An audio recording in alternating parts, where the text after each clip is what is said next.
iniciar aqui a gravação. Muito bom. Então, meus queridos do terceiro ano de EDIF, prazer imenso estar com vocês. O ideal seria estarmos presencial, mas tá baixo? O som tá baixo? Alguém podia me dizer se tá... Sério? Alguém podia confirmar aí se o som tá...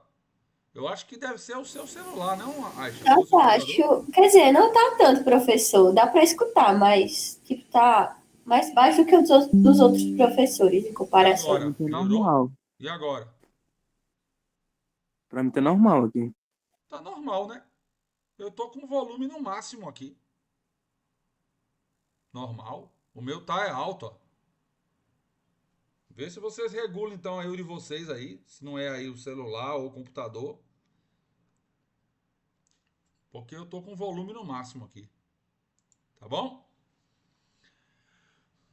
Beleza, pessoal. Então, muito bom dia para todos, né? Um prazer imenso estar com vocês mais uma vez, tá? Então, a gente hoje vai falar um pouquinho das radiações beta e gama. Vou dar uma recapitulada rápida na alfa, né? E vamos aprender a determinar quantas partículas são liberadas quando um elemento se transforma em outro. Tá certo? Então eu vou compartilhar aqui a minha tela. Só um momentinho para a gente começar. Pronto, deixa eu só aqui. Pronto, maravilha, meu povo. Quando vocês estiverem vendo aí, vocês me avisem, tá certo? Já? Já, professor. Maravilha, obrigado. Obrigado. Show! Vou deixar aqui bem visível. E qualquer pergunta que vocês queiram fazer, fica à vontade, tá? Vou fechar a telinha aqui pra gente começar. Bom demais. Então, galerinha, é o seguinte, né? A gente tinha comentado na última aula um pouco sobre a radiação alfa. Eu não falei todas as informações, então eu vou dar uma recapitulada rápida, né, sobre a radiação que tem, digamos assim, o menor perigo para o ser humano, né? Tá certo? Ela normalmente não causa morte, né? Por que eu falo normalmente? Porque eu vou falar hoje de um caso cuja morte da pessoa foi pela radiação alfa, mas porque a pessoa ingeriu o elemento radioativo, certo? Que emitia essa radiação, né? Então, tá aí as informações da radiação alfa, né? Então, o que eu tinha comentado na nossa última aula, né? Que a radiação alfa, lá desde Rutherford, já se sabia que a radiação alfa era positiva. Só não se sabia do que ela era feita. E aí, com a descoberta dos nêutrons em 1932, é que pôde-se realmente determinar a composição da partícula alfa. Então, sabe-se que a alfa tem 2 prótons e 2 nêutrons, né? Ela é a mais pesada das radiações, disparado, né? Ela chega a ser 8.000 vezes, quase 8.000 vezes mais pesada que a radiação beta, né? Então, ela é muito maior, com muito mais massa, e ela é exatamente igual ao núcleo do hélio. Né? Eu me lembro que na nossa última aula a gente comentou que a gente não pode confundir a alfa com o átomo de hélio, porque o átomo de hélio tem os elétrons também.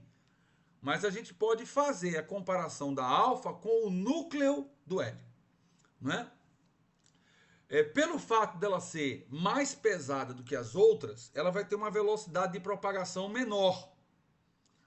Então, ela atinge no vácuo, em média, 5% da velocidade da luz, que daria aí 15.000 quilômetros por segundo. Né? Vai ter um poder de penetração baixo. É tão baixo o poder de penetração da alfa, galera, que ela não consegue penetrar na pele humana. Ela não passa. Então, uma alfa não vai atingir, por exemplo, um osso. Certo? Ou algum órgão interno. Mas se você liberar ela no ar, ela consegue, digamos assim, fazer um percurso de no máximo 10 centímetros. Mas na frente vocês vão entender melhor por que ela dura tão pouco tempo no ar, não é? E se você quiser deter a radiação alfa, basta botar uma folha de papel que ela já não atravessa, né? Então, a radiação alfa, ela das 3 radiações, ela é a que tem as menores velocidades, o menor poder de penetração e, consequentemente, o menor risco, não é? É muito difícil que uma pessoa que seja atingida pela radiação alfa, mesmo que na pele, morra. O que pode acontecer seria, no máximo, uma lesão na pele ou um câncer de pele. Aí isso seria possível, tá? E o que acontece quando eu emito alfa? O que acontece com a minha estrutura, né? Então vamos pensar. Se a alfa tem 2 prótons e 2 nêutrons, na hora que eu perco uma alfa, o meu núcleo vai ter 2 prótons e 2 nêutrons a menos. Não é verdade? E tendo prótons e nêutrons a menos, eu mudo a minha estrutura atômica. Eu passo a ser um outro elemento. Você se lembra quando eu comentei com vocês em sala que a Marie e o Pierre haviam descoberto o rádio e o polônio dentro das amostras de urânio? Alguém se lembra disso? Que eu comentei? O senhor comentou. Não é verdade? E por que eles encontraram polônio e rádio dentro das amostras de urânio? Porque o urânio, quando vai emitindo a radiação, ele já vai se transformando em outros elementos, não é? E as propriedades são todas diferentes, a gente sabe disso, né? Cada elemento da tabela tem uma densidade própria, tem um ponto de fusão, tem um ponto de ebulição, tem uma cor específica, tem um brilho específico, etc, né? E eles começaram a perceber isso, né? Que a amostra de urânio ia mudando as suas características, né? Então aqui eu trouxe para vocês um exemplo do que acontece quando um elemento emite alfa. Aqui eu vou usar como exemplo urânio, né? Vamos usar aqui urânio 238. É um dos tipos de urânio que você encontra na natureza, né? O microfoninho aberto. Pronto, porque senão... Beleza. Mas quando quiser falar, é só abrir o microfone, tá? E perguntar à vontade. Então, o que acontece? O urânio 238, ele tem número atômico 92. Tá? O urânio é o elemento 92 da tabela periódica. E aqui eu coloquei o urânio como se ele estivesse perdendo uma partícula alfa. Então, como é que a gente deve escrever isso, né? A gente escreve o elemento urânio antes da setinha. Tá aqui, ó. Tá aqui o urânio, como vocês estão vendo aqui com o mouse. Depois da setinha, você vai botar a partícula que ele perdeu. No caso, eu estou admitindo que ele perdeu aqui uma alfa. E aí não podemos esquecer que a alfa eu sempre devo colocar 2 embaixo, que é o número de prótons, e 4 em cima. 4 porque é a soma de prótons e nêutrons, né? É a massa. Tá? Então, na hora que o urânio perde essa alfa, o que vai acontecer com o número atômico dele, que era 92? Você vai tirar 2. Então, 92 menos 2 dá 90. E da massa você vai tirar 4. Ah, Milka, quer dizer que é sempre assim? Quando eu perco alfa, eu tiro 2 do número de baixo e 4 do número de cima? Sempre assim. Sempre assim. Então, se a massa do urânio era 238, passou a ser 234. Né? E embaixo era 92, passou a ser 90. Aí como é que eu faço para descobrir qual é o novo elemento? Eu vou na tabela e procuro o elemento pelo número de baixo. Eu nunca devo localizar um elemento na tabela pela massa. Por quê? Porque a massa ela pode ser igual para vários elementos. E o número de baixo não. Cada elemento tem o seu. Então, na hora que eu procuro quem é o elemento 90 na tabela periódica, esse elemento é o tório, símbolo TH. Ou seja, o urânio, quando perde uma alfa, vira tório. E olha que interessante, se o tório perdesse uma alfa, alguém poderia me dizer quais seriam os novos valores? Imagine que o tório, que é o 90234, perdeu uma alfa. Para que números nós iríamos? Quem arrisca aí? E aí? O tório é o 90 e a massa 234. Se ele perder uma alfa, vai para 88,230. Muito bem, Aninha. Maravilhoso. Exatamente. E aí na tabela, se você pesquisar quem é o elemento 88, é o rádio. Ah, professor, então eu estou começando a entender por que a Marie encontrou rádio nas pedrinhas de urânio. Porque na hora que o urânio perdeu uma alfa, ele virou tório, e quando perdeu uma outra alfa, já virou rádio.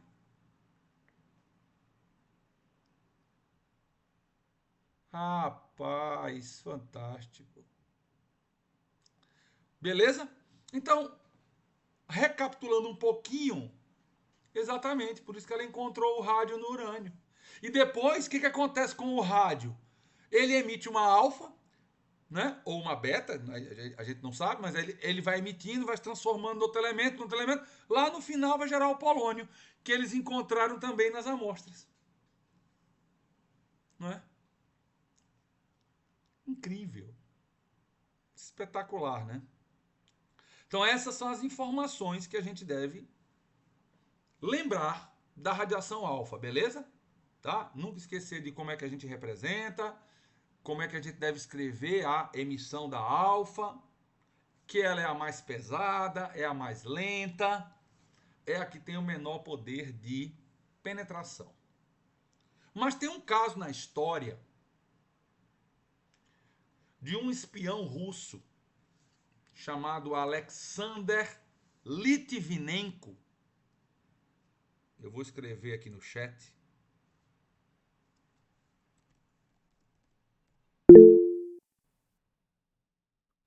Vanise, pode falar, minha querida.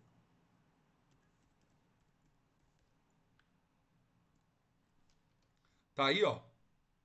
Esse cara aí, o Alexander Litvinenko. Esse cara era um espião que trabalhava na época da KGB. KGB é o órgão de inteligência da Rússia. Ele trabalhava junto com Vladimir Putin, que hoje é o presidente da Rússia. Eles foram amigos, né?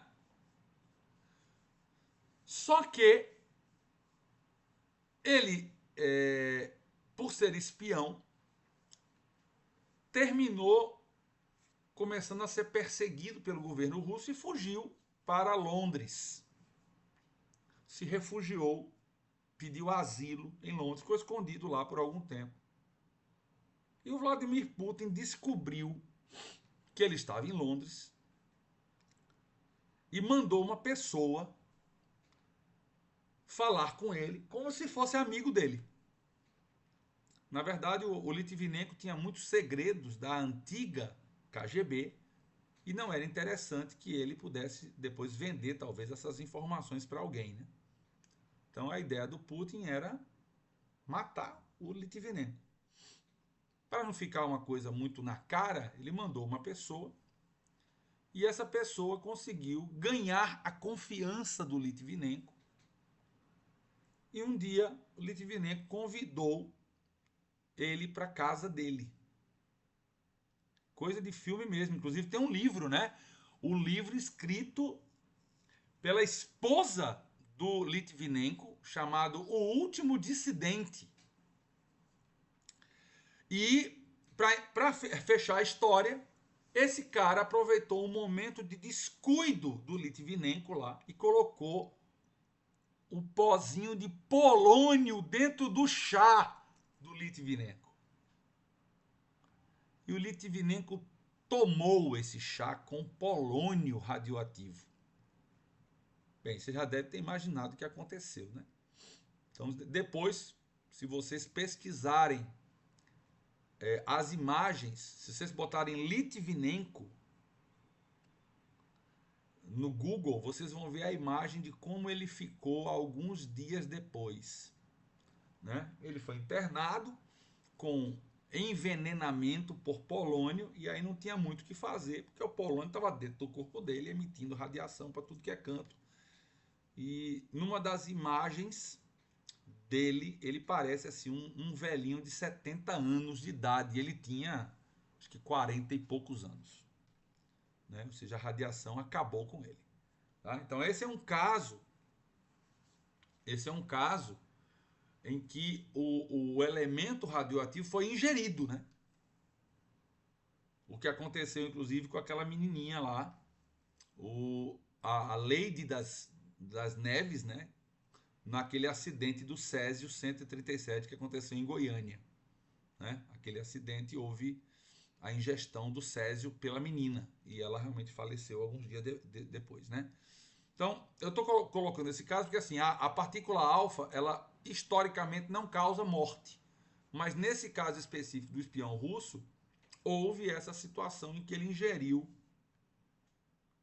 Não, na verdade, o que acontece? No caso dele, ele teve que ficar isolado, Yasmin, porque ele tinha um elemento radioativo dentro dele.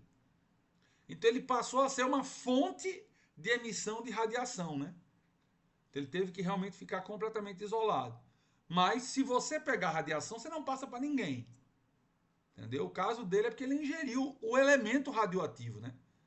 Aí realmente é muito mais grave, certo? Muito bem. Então, já compreendemos legal o que é a radiação alfa. Vamos agora falar da beta. Na verdade, a esposa dele, né, sabia de toda a história dele na Rússia, e nesse livro ela bota todas as informações lá, né? Inclusive ela acusa o Putin de ter mandado matar o marido, né?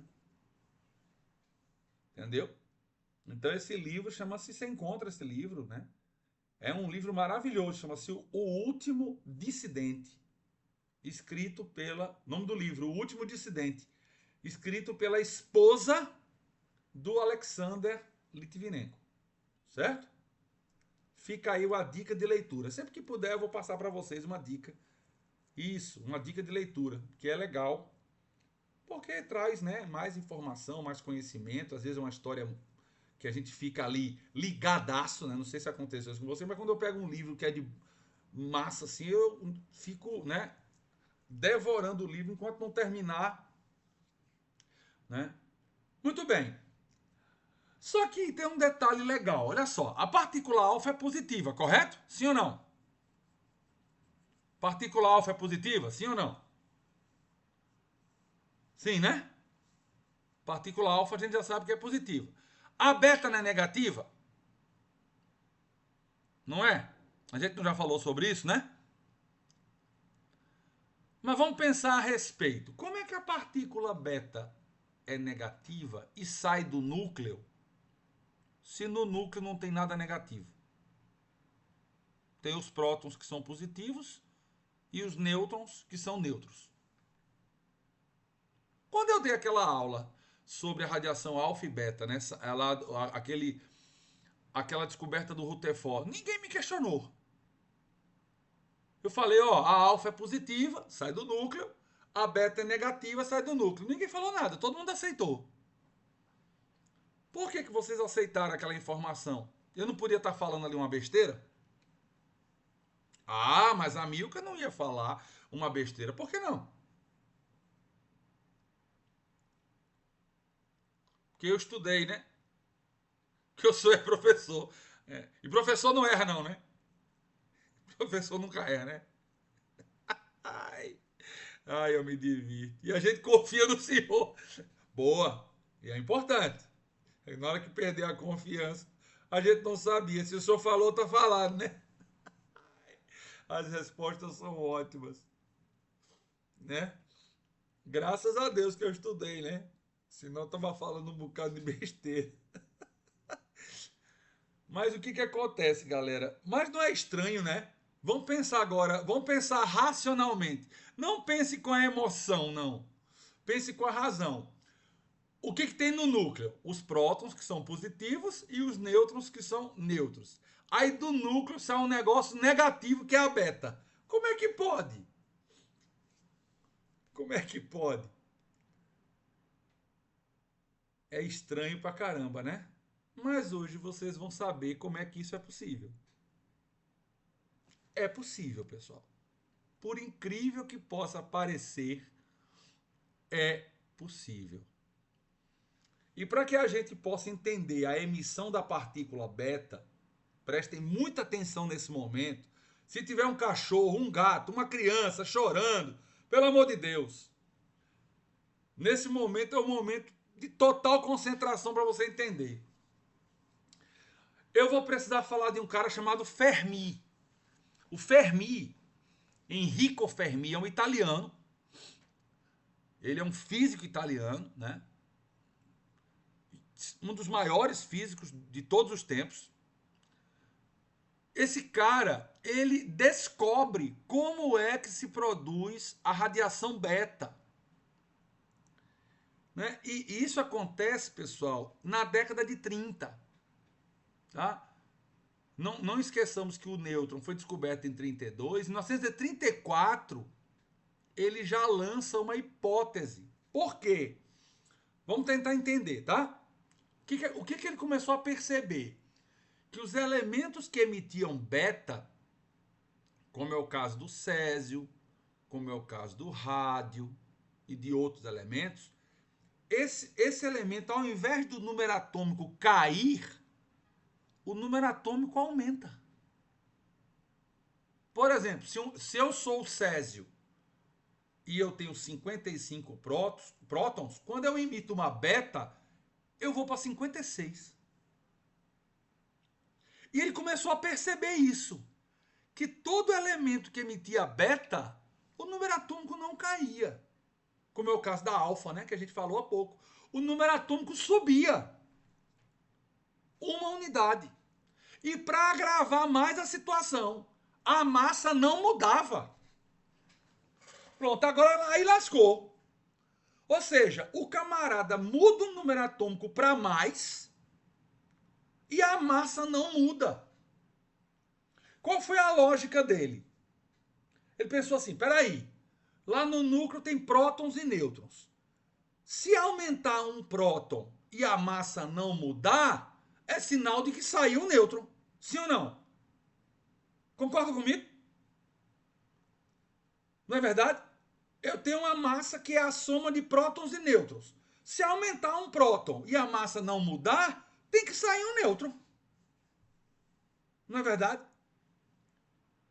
E ele começou a perceber exatamente isso, que os elementos que emitiam beta conservavam a sua massa, mas o número de prótons subia. Então ele lança uma hipótese.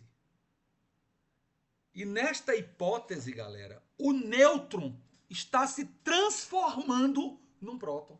Lá dentro do núcleo. É como se o nêutron sofresse um processo de autodesintegração. Se autodesintegrasse. Para vocês terem uma ideia, até hoje ninguém sabe explicar como é que essa autodesintegração ela acontece. Sabe-se que ela acontece, mas o que causa essa autodesintegração ninguém sabe. Então, na hora que esse nêutron ele autodesintegra, uma parte dele vira um próton e dois pedacinhos são expelidos pelo núcleo. Olha que negócio, olha que viagem do caramba. Então, imagine que aqui está o nêutron, ele sofre uma alteração para o próton e duas partículas escapam. Ele descobriu quais foram essas partículas. Essas duas partículas pequenininhas que escapam, uma é um elétron, carga negativa, a outra é uma partícula chamada neutrino, que é uma partícula do tamanho do elétron e que não tem carga. Ele chamou de neutrino. Resultado, está aqui o nêutron virou próton, duas partículas escapam, esse elétron que escapou, ele batizou de beta. Então, o que é uma partícula beta, meus queridos e minhas queridas? Nada mais é do que um elétron que foi gerado quando um nêutron se converteu num próton. O que vocês acharam disso? Eu acho incrível isso, pessoal. Um nêutron virando um próton dentro do núcleo. Ninguém nunca tinha pensado nisso. Ninguém nunca tinha pensado nisso. Esse cara pensou. E a história de Fermi é incrível, né? Eu li um livro há muitos anos atrás chamado Os Cientistas de Hitler. A Alemanha, ela tinha muita pesquisa na área nuclear. Eles começaram em primeiro, inclusive, né? Quando o nêutron foi descoberto, vários cientistas alemães começaram a estudar os nêutrons para ver se podiam fazer alguma arma com aquilo. Né? Ainda bem que eles não conseguiram. Mas eu preciso contar um pouquinho da história de Fermi. Fermi, como eu falei para vocês, era um professor de uma universidade na Itália. E quando ele ficou famoso por conta dessa divulgação, né, da partícula beta, tal, e outras descobertas, nesse momento da história estava crescendo na Itália o fascismo de Benito Mussolini. Mais ou menos no mesmo momento em que na Alemanha crescia o nazismo de Hitler. E Hitler, junto com Mussolini, fizeram um acordo,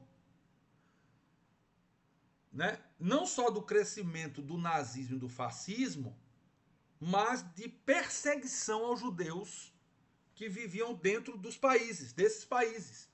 Então eles fazem um documento chamado Manifesto della Raza. Esse manifesto tira, digamos assim, vários poderes dos judeus, negócios, né? Empresas, e começa-se uma perseguição e colocar esses judeus em campos de concentração. Inclusive, vários cientistas que eram judeus precisaram ir embora, como foi o caso de Einstein, né? Einstein era um cientista que tinha ascendência judia. Quando ele começou a ver a perseguição de Hitler, ele capou o gato, picou a mula para os Estados Unidos. Na Itália, então, o Fermi se viu assim numa sinuca de bico. Por quê? Porque a mulher de Fermi era judia. Consequentemente, as filhas, ele tinha 2 filhas pequenas, também tinham ascendência judia. E o que ia acontecer com a mulher e as filhas? Provavelmente seriam colocadas em campos de concentração e morreriam lá. Então, Fermi, na verdade, ele foi proibido de sair da Itália, né? Porque o governo italiano sabia dessa ascendência judia da mulher de Fermi, mas respeitava muito ele pela história dele, né? Era uma referência na Itália da física nuclear. E aí, pessoal, vai ter a genialidade, a solidariedade de um cara chamado Bohr. Bohr era amigo de Fermi. Eles tinham sido colegas de turma quando eles foram universitários. Eles eram amigos, se formaram praticamente juntos. E Bohr já era prêmio Nobel, já era um cara respeitado no mundo inteiro. Bohr indica Fermi para o prêmio Nobel de Física por conta das descobertas de Fermi. E aí Bohr diz assim, Fermi, se você for agraciado com o prêmio Nobel, vá receber o prêmio lá em Estocolmo, na Suécia, leve sua mulher e suas filhas. Olha o pensamento de Bohr. Eu não sei se vocês já alcançaram a história. Eu não sei se vocês já entenderam aonde é que Bohr queria chegar. Não vá sozinho, não. Leve a mulher e as filhas para... E aí, Fermi pediu uma autorização, né, para o governo italiano. Eu vou receber o prêmio Nobel, eu estou levando minha família. Eu vou e volto. Eu vou e volto. Vocês acham que ele voltou para a Itália, pessoal, depois de receber o Nobel? Vocês acham que ele voltou? Tinha alguma chance? Nunca não, pessoal. De lá, ele pegou um avião direto para os Estados Unidos. Ele simplesmente já estava contratado para ser professor da Universidade de Chicago, onde ele ia ensinar física teórica. Então, em 1938, quando ele foi receber o Nobel, dali, ó, ele, ó, tchau, não volto para a Itália mais nunca. Enquanto o fascismo estiver aí, eu tô fora. Foi a mesma coisa que Hitler disse. Enquanto o nazismo estiver na Alemanha, nunca mais eu piso na Alemanha. E realmente nunca mais pisou, porque ele morreu nos Estados Unidos. Então, veja que coisa incrível, né? Quer dizer, Fermi, ele deve praticamente a vida da mulher e das filhas, e talvez dele, a Bohr. Foi-se embora. E Fermi participou do projeto Manhattan, inclusive, quem já assistiu o filme Oppenheimer, Fermi aparece em vários momentos, né? Ele é citado e aparece, né? Tem um ator que faz ele lá em vários momentos. Professor Fermi, né? Aparece lá no filme, em que ele faz parte desses físicos que iniciaram o projeto Manhattan nos Estados Unidos. Então precisava também mostrar isso para vocês, para que vocês entendessem um pouquinho da importância do Fermi, certo? Então, resumindo tudo que eu falei, o que é uma beta? O que é uma partícula beta? É um elétron que sai do núcleo depois que um nêutron se converte em um próton. Então, o símbolo da beta, ó, toda vez que vocês forem escrever a beta, vocês têm que escrever 0 em cima. Por quê? Porque a massa do elétron é tão pequena que você despreza. E -1 embaixo, porque -1 é a carga, né? Então, 0, massa desprezível, -1 é a carga do elétron. Então, sempre que você for escrever a beta, a alfa você vai botar 4 e 2, a beta você vai botar 0 e -1. Beleza, pessoal? Vocês entenderam o que eu falei aí? Alguém quer fazer alguma consideração? Gostaram da contextualização aí do Fermi com a história do Nobel, né? Da ida dele para os Estados Unidos? Só para fechar essa parte, em 1941, o Fermi já estava lá há 3 anos, ele é o responsável por inaugurar o primeiro reator nuclear do mundo na universidade onde ele era professor, na Universidade de Chicago, né? É de lá que surge o primeiro reator nuclear à base de urânio, certo? Legal, né? Quais são as características, então, da partícula beta? Então, a partícula beta é muito menor do que a alfa, né? Até porque a partícula alfa tem 4 de massa, né? Então, a partícula beta vai ter uma velocidade muito maior. Muito maior. Se a velocidade da alfa era 5% da velocidade da luz, a beta chega a 95% da velocidade da luz, galera. 95% no vácuo, né? Olha o poder de penetração de uma beta. Cerca de 100 vezes mais do que de uma alfa. O deslocamento já no ar é maior. Para você deter uma beta, já não adianta mais uma folha de papel. Tem que ser uma placa de chumbo de pelo menos 2 milímetros. E é uma radiação que já penetra no corpo. Então ela já penetra em até 2 centímetros. Inclusive ela pode ser usada em radioterapia, como era usado antigamente, né? Antigamente se usava lá o cobalto e o césio. E a radiação que esses elementos emitiam, que era a beta, era exatamente a radiação que era usada no tratamento radioterápico. Beleza? Então aí eu coloquei aqui um exemplo, ó. Ó, o césio, né? O césio está aqui, ó, a estrutura dele. Quer dizer, na hora que um nêutron se converte em um próton, sai a beta, tá vendo lá, ó? Então, toda vez que sair o elétronzinho, é a beta. Saiu a beta é sinal de que no núcleo tem um próton a mais e um nêutron a menos. E não é à toa que o césio, quando ele emite beta, ele se converte no bário. Ó, o césio é o 55, ele vai para o 56. Mas a massa não muda, tá vendo que a massa é a mesma aqui, ó? 137, 137. Vocês entenderam isso bem direitinho? Ficou claro da maneira como eu expliquei? E aí, alguém pode dar um ok aí? Sim. Abre o microfone. Tá tudo em ordem? Todo mundo entendeu, Aberto? Sim, professor.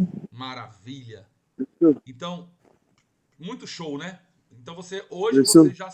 Diga lá, pode perguntar. repete novamente, por favor, Repetir o quê? a explicação que você deu agora. Não, que toda vez que um elemento emitir beta, o número atômico dele vai para frente, né? Então, por exemplo, no caso aqui, o césio é o elemento 55. Quando ele emite beta, ele se transforma no bário, que é o elemento 56. Então, para cada beta que você emitir, o seu número atômico ele aumenta uma unidade. Certo? Apenas o número atômico que muda, né? Exatamente. A massa permanece a mesma. Exatamente. A massa não muda e o número atômico vai subindo. Beleza? Certo?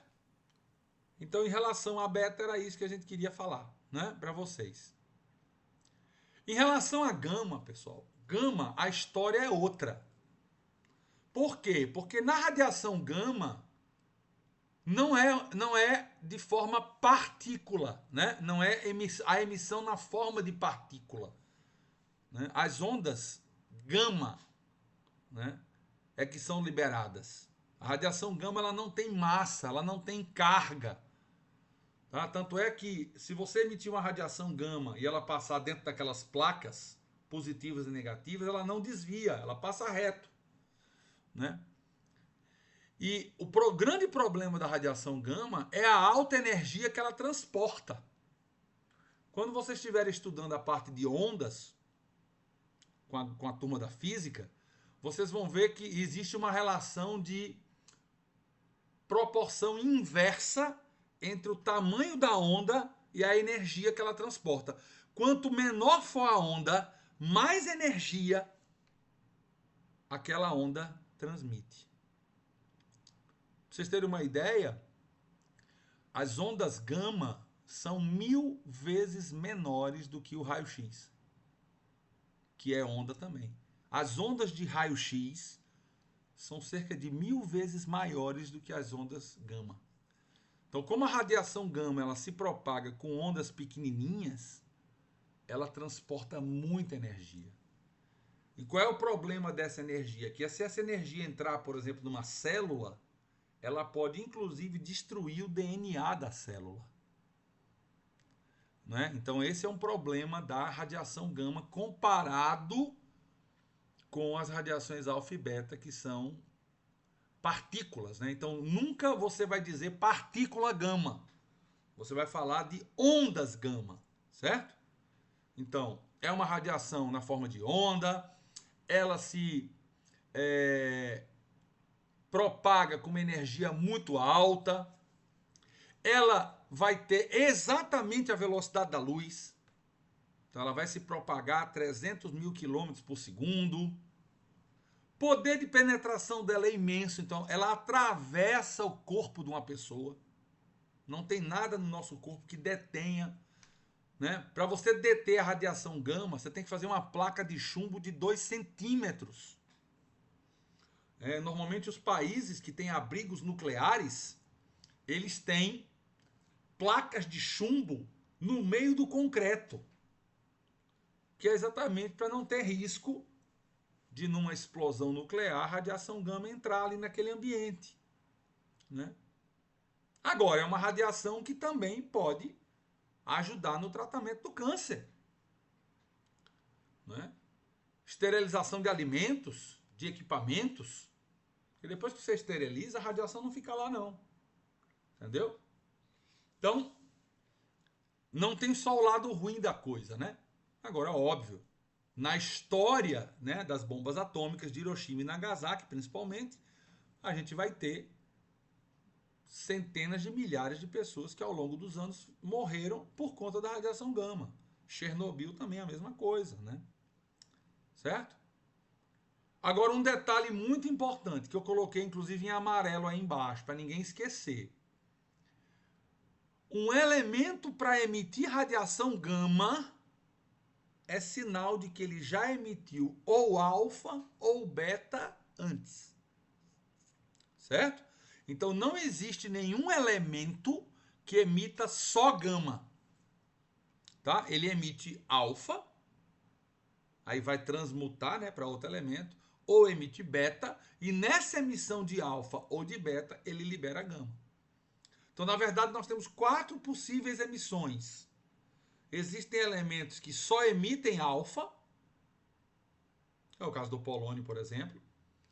Existem elementos que só emitem beta, caso do césio. Existem elementos que emitem alfa e gama ou beta e gama. Por exemplo, aqui eu coloquei no desenhozinho o caso do cobalto. O cobalto é um elemento que emite beta e gama. E aí se converte no níquel. Né? Ele emite beta, o número atômico sobe e ele em sequência emite gama. Tá? Então vão ter 4 tipos de emissão, sempre, tá? Ou só alfa, ou só beta, ou alfa com gama, ou beta com gama. Beleza? Então esse é um detalhe importante. A emissão de gama, ela vem por conta da emissão de alfa e beta por aquele elemento. Tá? Então essas são as informações que a gente deve conhecer. Esse material vai estar lá disponível para vocês no Classroom, além da gravação da aula. Vocês vão poder ver esse material quantas vezes aí vocês quiserem. Tá? E aí, né, aqui a gente tem uma ideia, né, do que acontece com a beta, com a alfa, beta e gama, né? Ó. Então, no caso da alfa, o papel já bloquearia. No caso da beta, ela passa pelo papel, mas não passa pelo chumbo. E no caso da gama, se a placa de chumbo tiver 2 centímetros, ela não consegue atravessar. Certo? Então, para vocês aí poderem comparar o poder de penetração das radiações alfa, beta e gama. Tá bom? E aqui vamos para a parte final da nossa aula, né? Tá acabando já, né? Já tá acabando. Vou ensinar para vocês como é que vocês determinam quantas alfas e quantas betas foram liberadas quando você sabe qual foi o elemento que começou a emissão e qual é o último. E só para vocês entenderem, né? Aqui tem um átomo de urânio e aqui no final tem um átomo de chumbo. O urânio, ele não se transforma diretamente em chumbo. Mas o que acontece? Ele vai se transformar num elemento que vai emitir uma radiação, que vai virar outro, que vai virar outro, que vai virar outro, que vai virar outro. Chega uma hora que esse penúltimo elemento aqui, ele produz o chumbo, e aí o chumbo já tem aquela estabilidade nuclear que eu já comentei com vocês na primeira aula. Ou seja, já tem uma proporção de prótons e nêutrons ideal e não emite mais radiação nenhuma. Então, a gente vai ter aqui, na verdade, uma sequência de emissões. Então, entre o urânio e o chumbo, tem um bocado de elemento aí radioativo. Só que a boa notícia é que a gente não precisa saber essa galera aqui do meio. Se nós soubermos quem é o primeiro e quem é o último, dá para saber quantas alfas e quantas betas foram liberadas. Ô notícia boa, hein? Já imaginou se a gente tivesse que saber a sequência todinha? Eu já adianto para vocês que entre o urânio e o chumbo existem 14 emissões radioativas. 14. Então, como é que vocês vão calcular isso aqui? Prestem muita atenção, certo? Como é que vocês acham o total de alfas e betas entre o urânio e o chumbo? Vocês vão fazer assim, ó. Primeiro, vocês vão escrever a simbologia do elemento inicial. Então, vocês botam lá urânio, massa 238, número atômico 92. Tá vendo aí, ó? Aí bota a setinha. E agora vai escrever o elemento final. Quem é o elemento final? Tá aqui, ó. É o chumbo, Pb, massa 206, número atômico 82, certo? Aí, junto com o chumbo, vocês vão botar o símbolo da alfa. Bota o sinalzinho de mais e bota lá a simbologia da alfa, 4 e 2, ó. E vão colocar também o da beta. Tudo junto, ó. Então lembra, elemento inicial, elemento final, a alfa e a beta juntinhas, e aí você vai escrever duas letrinhas na frente de cada, uma letrinha na frente de cada radiação, certo? Eu escolhi aqui X e Y. Porque esse X e esse Y vai dar exatamente a quantidade de alfas e betas. Quando eu calcular o X e calcular o Y, eu vou saber exatamente quantas eu emiti de cada. Beleza? Então, viram como é que constrói a reação, né? Ó, elemento inicial, elemento final, X alfas, Y betas. Maravilha. Como é que vocês vão descobrir o valor de alfa? Então, o primeiro valor que você vai encontrar é o X, certo? Então, como é que você vai fazer isso? Você vai pegar o valor que está em cima antes da seta e igualar aos que estão em cima depois da seta. Tá certo? Olha como é que a gente vai fazer isso. Antes da seta, qual é o valor que está em cima? 238. Tá aqui, ó. Depois da seta, qual é o valor que está em cima? 206 mais o x vezes 4. Você vai pegar o x aqui e vai multiplicar por 4. Ó. X vezes 4 vai dar 4x. Amilca, e o y? Por que você não escreveu o y aqui? Porque o y vai multiplicar por 0. Quando o y multiplicar por 0, ele desaparece. Fica só o x. Estão vendo? Então, por que a gente começa pela parte de cima? Para poder eliminar o y e ficar só o x. Aí, quando eu passar o 206 para cá, ó, vai ficar 238 menos 206 dá 32. Portanto, 4x vai ser igual a 32. Passo 4 dividindo, 32 dividido por 4, 8. Ou seja, foram emitidas 8 alfas. Amilca, meu pai do céu amado, que incrível! O que vocês acharam? Difícil ou fácil? Digam para mim aí. Fácil. Não é fácil? Pega o valor que está antes da seta, pega os valores que estão depois da seta, iguala, calcula o x. Ou seja, nesse processo em que o urânio, no final do processo, virou chumbo, foram liberadas 8 alfas. Aí, de posse agora dessas 8 alfas, eu vou calcular o y. Como é que eu vou fazer isso? Usando os valores de baixo. Então, os valores de cima é para você achar a alfa, os valores de baixo é para você achar a beta. E aí, Professor, você pode repetir, por favor, que o meu travou aqui. Certo. Sempre que você for... Quem foi que falou? Vitória. Oi, Vitória. Você conseguiu acompanhar o cálculo da alfa? Não, travou. Ah, travou, né? Então, vamos lá. Vou repetir, então, aqui. Então, o que você vai fazer sempre, né?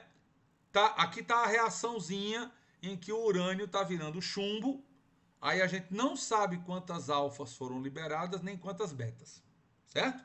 Aí eu botei uma letrinha na frente da alfa e uma letrinha na frente da beta. Aí o que você vai fazer? Você vai pegar o valor que está em cima antes da seta e vai igualar aos valores que estão em cima depois da seta. Aí vai ficar assim, ó. Antes da seta, o valor que está em cima é 238. Aí você vai colocar lá, 238 é igual. A seta é como se fosse o sinal de igualdade, certo? É igual. Aí, em cima aqui do chumbo, o valor qual é? 206. Aí tá aqui, ó, 206. Aí você bota mais, né? Escreve o mais. Aí você vai multiplicar o x pelo 4 que está lá em cima da alfa. Aí x vezes 4 vai dar 4x. E o y vai desaparecer, por quê? Porque o y vai multiplicar por 0. Quando o y multiplicar por 0, fica 0, né? Aí a equação vai ficar assim, ó, 238 é igual a 206 mais 4x. O que você vai fazer? Passa o 206 para o outro lado, subtraindo de 238. 238 menos 206 dá 32. Portanto, 4x vai ser igual a 32. X vai ser igual a 32 dividido por 4, x igual a 8.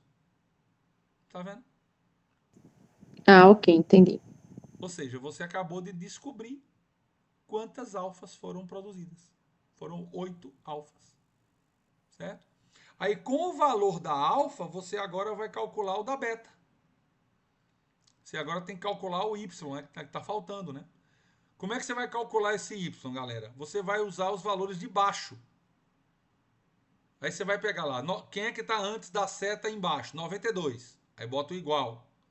Quem é que está embaixo aqui do lado direito? 82.